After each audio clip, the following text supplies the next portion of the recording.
Hello students, welcome to Saptagiri PUC Science College Bidar. This is the biology class and as we are started the chapter Animal Kingdom where we have understanding about the basis of classification because there are total 11 major phylums are there. On what base those 11 those 11 phylums are made? So we have listed there are six bases of class there are six bases for classification, and in that six two are completed and those notes is also we have written which I have submitted to you. ठीक है बच्चों, अब तक की जो class हम पढ़े उसकी वीडियो और नोट्स हमारे पास कंप्लीटेड है. अभी ये जो वीडियो आप देखेंगे, ये जो क्लास आप सुन रहे हैं, इसका वीडियो इसकी जो नोट्स है आप ये वीडियो से ही लिख लेंगे. ठीक है, अभी आपको आगे जो मैं समझाऊंगा उसका जो राइटिंग मटेरियल है ये वीडियो से ही लिख लेना बेटा. समझ में आ गया? ಏನ್ರಿ ತಿಳಿತು? ಏನು ನಾ ಈ ಕ್ಲಾಸ್ ತೊಗೋತೀನಲ್ಲ ಅದರದ್ದು ಮ್ಯಾಟರ್ ಈ ವಿಡಿಯೋಲಿಂದನೇ ನೀವು ಬರ್ಕೋಬೇಕು. ರೈಟ್, ಚಳಿ. So in our previous class already we have completed two bases of classification. One ने दो लेवल ऑफ ऑर्गेनाइजेशन, उसका नोट्स भी है, हम पढ़ चुके हैं, हमको समझाया गया है, वो हमें समझ में भी आया है. और जो दूसरा था वो कौन सा था? Body symmetry. बॉडी सिमेट्री क्या है, लेवल ऑफ ऑर्गेनाइजेशन क्या है, इसके बेसिस पे एनिमल को डिवाइड किया गया है. That we know it. Is it right? Up with the notes also. Now let us proceed today's class. In today's class, the third basis of classification you may have seen here, basis of classification number third, that is the germinal layers. तो बच्चों अभी आपको मैं जो समझा रहा हूँ, ये जो दिखा रहा हूँ, आप नोट्स इसी में ही से ही लिख लेंगे. समझ में आ गई बात? यही आपको जो मैटर है ये आपको एक्सप्लेन किया जाएगा, फिर आप नोट्स इसी को ही लिख लीजिएगा. ठीक है, देखिए the germinal layer is the third base on which animals can be divided. ठीक है, किसे कहते हैं जर्माइनल लेयर? यहाँ इसका डेफिनेशन है, देखिए, these are the layers of embryo from which all the body organs are formed. तो एनिमल्स, कौन से भी एनिमल्स का जो एनिमल्स के जो बच्चे बनते होते हैं, बच्चे जो बनते रहते हैं उसके माँ के पेट में, उस बच्चे को कहते हैं एम्ब्रियो. जैसे कि आपके स्क्रीन पे वहाँ एम्ब्रियो जो वर्ड लिखा हुआ है वो बता रहा हूँ मैं. चाहे वो कौन से भी एनिमल का ಬೇಬಿ ಯಾಕಿರಲ್ಯಾಕ ಆ ಬೇಬಿ ಏನು ತಯಾರಾಗ್ತಾ ಇರ್ತಾನಲ್ಲ ತಾಯಿ ಹೊಟ್ಟಿ ಒಳಗೆ, ಆ ಕಂಡೀಷನ್ದಾಗ ಅದಕ್ಕೆ ಏನಂತಾರ ಅಂದರೆ ಎಂಬ್ರಿಯೋ ಅಂತಾರೆ. ಏನ್ರಿ? Before birth the developing baby inside the mother body that is called embryo. ಟೀಕೆ ಬೇಟ, ತಿಳಿತೇನ್ರಿ? ಡೆಲಿವರಿ ಆಗೋಕ್ಕಿಂತ ಮುಂಚೆ ಯಾವುದು ಪಕ್ಷಿ ಪ್ರಾಣಿ ಆಗಲಿ ಅದ್ರದ್ದು ಬೇಬಿಗೆ ನಾವು ಏನಂತೀವಿ ಅಂದರೆ ಎಂಬ್ರಿಯೋ ಅಂತೀವಿ. ಈಗ ಆ ಎಂಬ್ರಿಯೋ ಒಳಗೆ ಅಷ್ಟು ಕ್ಯಾರೆಕ್ಟರ್ ಒಮ್ಮೆ ಬರೋಂಗಿಲ್ಲ. हमारे पास एक ही बार हाथ पैर, ठीक है, आँख कान एक ही बार बन गए क्या? नहीं, वो बनते बनते बने. तो उस बनते बनते बनने के लिए हमारे बॉडी के जितने भी डिफरेंट ऑर्गन्स है, ठीक है, जितने भी डिफरेंट ऑर्गन्स है वो इन्हीं लेयर से बने हुए होते हैं. चाहे वो स्किन होने दो, चाहे वो बोन होने दो. ಏನ್ರಿ, ಏನು ಯಾಕಾಗಲ್ಲ? ಯಾಕೆ ನಮ್ಮ ಬಾಡಿ ಡಿಫ್ರೆಂಟ್ ಆರ್ಗನ್, ಕಣ್ಣಾಗಲಿ, ಕಿವಿ ಆಗಲಿ, ಚರ್ಮ ಆಗಲಿ, ಬೋನ್ ಆಗಲಿ, ಮಸಲ್ಸ್ ಆಗಲಿ, ಅವು ಇವೇ ದೀಸ್ ಲೇಯರ್ಸ್ಲಿಂದನೇ ಏನ್ರಿ ಕನ್ಸ್ಟ್ರಕ್ಷನ್ ಆಗ್ತವ, ತಯಾರಾಗ್ತವ ಎಂಬ್ರಿಯೋ ಒಳಗೆ. ಹೆನ್ಸ್ ಇದಕ್ಕೆ ನಾವು ಏನಂತೀವಿ ಅಂದ್ರೆ ಜರ್ಮೈನಲ್ ಲೇಯರ್.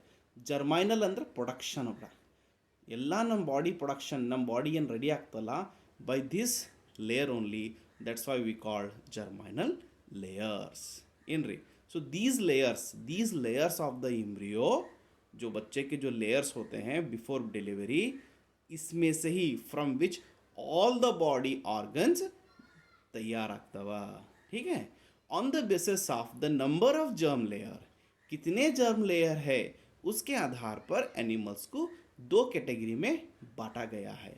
एक डिप्लोब्लास्टिक एनिमल और दूसरा ट्रिप्लोब्लास्टिक एनिमल. अगर वहाँ किसी एनिमल के पास दो जर्माइनल लेयर से उसकी एनिमल बॉडी बनी हुई है तो उसको डिप्लोब्लास्टिक एनिमल बोलिए. अगर तीन से बनी हुई है तो उसको आप क्या बोलेंगे? डिप्लोब्लास्टिक एनिमल बोलेंगे. ठीक है बच्चों. तो आप ये हेडिंग लिखेंगे जर्माइनल एपिथेलियम, और उसके नीचे ये बॉक्स में जो दिखाई दे रहा है आपको, ठीक है, ये बॉक्स वाला ये लिखेंगे. उसके बाद ये दो लाइन लिखेंगे. राइट. देन ये डायग्राम की कोई ज़रूरत नहीं, no need to draw this diagram. अगर आप ड्रा करना चाह रहे हैं तो कर भी सकते हैं, नो प्रॉब्लम. इन एडिशनल ये इंफॉर्मेशन अच्छी है, डायग्राम भी ड्रा कीजिए. Okay fine, draw this diagram also. Next, उसके बाद सी, यहाँ पर देखिए, ये साइड जो है डिप्लोब्लास्टिक एनिमल है और ये साइड जो है ट्रिप्लोब्लास्टिक. डिप्लोब्लास्टिक एनिमल किसे कहते हैं? जिसके पास दो जर्म लेयर होते हैं. जैसे कि मैंने आपको बोला है, ये वो एनिमल होते हैं जिसके पास दो जर्म लेयर होते हैं. बाहर आउटर का जो हिस्सा होता है एक्टोडर्म, और इनसाइड जो लेयर होता है वो एंडोडर्म. ठीक है. In between this two layer undifferentiated jelly like layer, that is the mesoglea. Mesoglea नाम का एक लेयर उन दोनों के बीच में होता है. इसको बोलेंगे हम diploblastic animal. In examination for 1 marks there may be question what is the diploblastic animal बोल के पूछा जा सकता है. और इसका जो एग्जाम्पल है, Cnidaria and Ctenophora are the two examples. Cnidaria and Ctenophora are the two, इसके क्या है? एग्जाम्पल्स है. अब इधर देखिए, ये राइट साइड में ट्रिप्लोब्लास्टिक एनिमल्स किसे बोलना चाहिए? ट्रिप्लोब्लास्टिक एनिमल्स वो होते हैं जिनके पास तीन जर्माइनल लेयर होते हैं. The animals showing how many? 3 germinal layers. Outer ectoderm, inner mesoderm, and middle जो मिडल होता है वो मीसोडर्म होता है, और आउटर एक्टोडर्म होता है, और जो इनर होता है वो एंडोडर्म होता है. See look at here, three layer 3 germ layer animals को हम क्या बुलाएंगे? ट्रिप्लोब्लास्टिक एनिमल बुलाएंगे. जो आउटर मोस्ट होता है बाहर का, उसको एक्टोडर्म बोलो. जो सेंटर में होता है उसको मीसोडर्म बोलो. और जो इनसाइड जो होता है उसको क्या बोलना चाहिए? एंडोडर्म. और इस तरह के लेयर दिखाने वाले एनिमल्स यहाँ पर कौन से होते हैं बोले तो प्लाटीहेलमिन्थस टू लेकर कॉर्डेटा तक सारे के सारे एनिमल ट्रिप्लोब्लास्टिक ही होते हैं. So the animals are divided into triploblastic and diploblastic category based on the number of germ layer. I hope you people are understood this. तो आप ये डायग्राम, दोनों डायग्राम ड्रा कीजिए और ये मैटर भी लिख लीजिए. पहले ये हेडिंग डाल के, ये डायग्राम डाल के ये लिख लीजिए, फिर ये हेडिंग डाल के ये डायग्राम लिखकर फिर ये लिख लीजिए. ठीक है. चलिए नेक्स्ट देखते हैं. नेक्स्ट जो बेस है एनिमल क्लासिफिकेशन करे सो वो है कौन सा है वो? सीलोम. ठीक है. सीलोम यहाँ पर है, देखिए coelom is the another base. Coelom is the another reason. On this basis animal is going to be classified. Now coelom का अर्थात क्या होता है? सीलोम का मीनिंग क्या होता है? The body cavity. ठीक है. बॉडी कैविटी का मतलब होता है स्पेस. कैविटी का मतलब होता है स्पेस. ಏನ್ರಿ ಕ್ಯಾವಿಟಿ ಅಂದ್ರೆ ಏನು? ಒಂದು ಖುಲ್ಲ ಜಾಗ, ಸ್ಪೇಸ್. ನಮ್ಮ ಬಾಡಿ ಒಳಗೆ ಜಾಗ ಅದ ಇಲ್ಲ? ಅದ. ಯಾವುದದು? ಈಗ ನಾವು ಹೊಟ್ಟೆ ಅದ ನಮ್ದು, ನಾ ಅನ್ನ ಉಣ್ತೇವೆ, ನೀರು ಕುಡಿತೇವೆ, ಇದು ಎಲ್ಲಿ ಹೋಯ್ತದ? ಅಲ್ಲಿ ಒಂದು ಯಾವುದೋ ಒಂದು ಜಾಗ ಇದೆ, ಅದಕ್ಕೆ ಅದು ಅಲ್ಲಿ ಹೋಗಲ್ಲಿ ಜಮಾ ಆಗ್ತದ. Is it right? ಅಲ್ಲಿ ಯಾವುದೋ ಒಂದು जगह ಇದೆ. तो यहाँ दो तरह के स्पेस हम समझ में आ सकता है. एक होता है गट वॉल और दूसरा होता है बॉडी वॉल. यहाँ आपको लिखा हुआ है, देखिए, ये हमारा डाइजेस्टिव सिस्टम बताया है. ये दो वॉल जो होती है, एक साइड और ये साइड, ये दो वॉल के बीच में ये जो स्पेस है बोल के, ये डाइजेस्टिव सिस्टम यहाँ पर है. लीवर है, स्टमक है, लार्ज इंटेस्टाइन, स्मॉल इंटेस्टाइन, ये सारा जो मटेरियल यहाँ जमा हुआ है ये दो वॉल्स के बीच में, तो यहाँ इसके बीच में स्पेस है बोल के ये अंदर आया. So space between the body wall ಒಂದನೇದು. ಸೆಕೆಂಡ್ ಏನು, ನಾವು ಇಲ್ಲಿಂದ ಏನೋ ನೀರು ಕುಡಿತೇವೆ, ಅನ್ನ ತಿಂತೇವೆ, ಇದು ಇಲ್ಲಿ ಒಳಗೆ ಹೋಗ್ತದೆ. ಎಸ್, ಇದು ಒಳಗೆ ಹೋಗಿ ಇಲ್ಲಿ ಸ್ಟಮಕ್ದಾಗ ಜಮಾ ಆಗ್ತದೆ. ಇಲ್ಲಿ ಏನೋ ಒಂದು ಜಾಗ ಇದೆ, ಏನೋ ಒಂದು ಸ್ಪೇಸ್ ಇದೆ, ಅದಕ್ಕೆ ಅದು ಇಲ್ಲಿ ಹೊಂಟದಲ್ಲ. So the space between the gut wall. Gut wall is nothing but digestive system wall. ಏನು ರೀ, digestive system wall. So here the body cavity and the space in the body is the another base, another one reason on that basis also animals are what classified. Now let us understand, it is a cavity. ಅಲ್ಲಿ ನೋಡ್ರಿ, ಅಲ್ಲಿ ಏನು ಬರ್ತದೆ, it is a cavity lined by mesoderm. ये क्या है, एक body की कैविटी है, स्पेस है, जिसको हम सीलोम कहते हैं, और वो लाइंड की गई है, अंदर से कवर्ड की गई है with the help of mesoderm. तो ये जो कैविटी होती है, इट इज सीन बिटवीन, यहाँ पर लिखा है देखिए, it is seen between body wall, जैसे जैसे कि हमने अभी समझा है बॉडी वॉल क्या मतलब, और in between the gut wall, right.